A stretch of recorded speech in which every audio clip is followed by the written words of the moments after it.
Great Scott! Great Scott! Great Scott!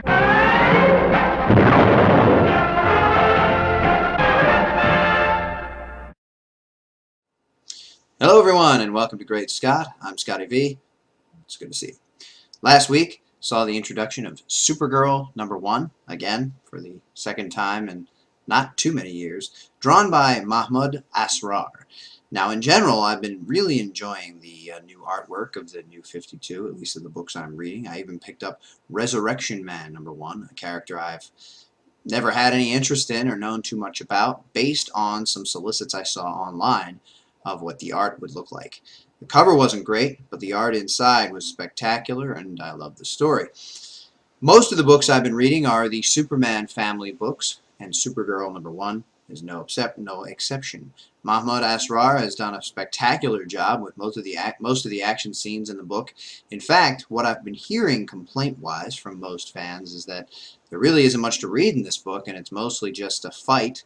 And from very beginning to the very end, it's kind of non-stop action, but there isn't much to read. It's a lot to look at, but it doesn't take very long to get through it. I actually really enjoyed the book, and I read it immediately a second time after I read it the first time because I really liked it. I did have some problems. Some things stood out to me and took me out of the story a little bit, and it boils down to the artwork, which, again, in general, is very, very good. But Supergirl's nose seems to continuously change, and in many panels she looks like one person, and then in the next panel she looks like somebody completely different.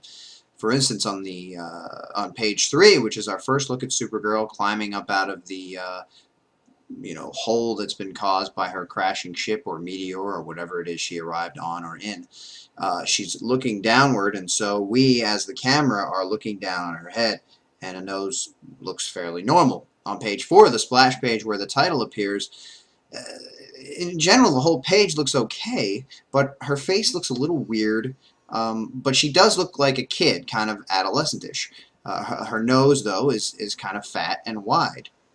When you get to page 5, the entire facial structure seems to change again. Now she has much longer features, kind of thinner. Her nose is longer and not nearly anywhere near as, it doesn't look wide at all.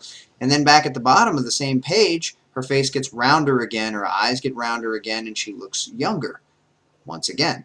When we get to page 6, she has a completely new look once more, and she looks a little like a Russian supermodel. It's a beautiful picture. The features are evenly paced out. They look almost perfect. It's probably the most beautiful Supergirl looks in this book, but again, the look of her changes. It's not consistent from one panel to the next. It's almost like you're looking at a different person. 7 and 8, she looks like the same person, but still a different person than she was on page 6 or any of the other pages. And then when we get to 9, we get back to a tiny little button nose, which she didn't really have but one panel in this entire book. She kind of has the nose on the cover where all you can see is the bottom of her nose. She has no bridge, nothing really wide, nothing really standing out. It's almost perfectly proportioned with the rest of her face, and we kind of see that on page 9. Then on the final splash page where Superman appears, Superman looks okay. I knew he was coming. I was really excited to see him. I knew that was the way it was going to go. But he's a little too wide. He looks a little, I don't know, it looks a little odd. Not as good as the Jim Lee designs or even in the Superman book that came out this past week. Supergirl at the bottom of the page, seeing Superman, is surprised and shocked. Her eyes are wide, and again, she looks like a child. So my biggest issue on this is that they need to establish a consistent look for Supergirl. I actually went back and checked twice to make sure I somehow didn't miss that certain pages were drawn by one artist while certain pages were drawn by another. But no, it's Mahmoud Asrar through the entire book.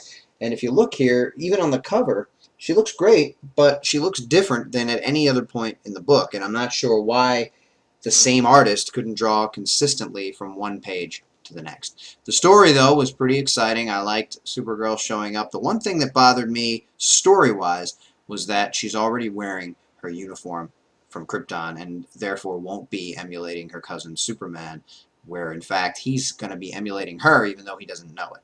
But that's it for now. I thought the book was good. I'm enjoying the new 52. Thanks for watching, everybody, and remember, always look up in the sky.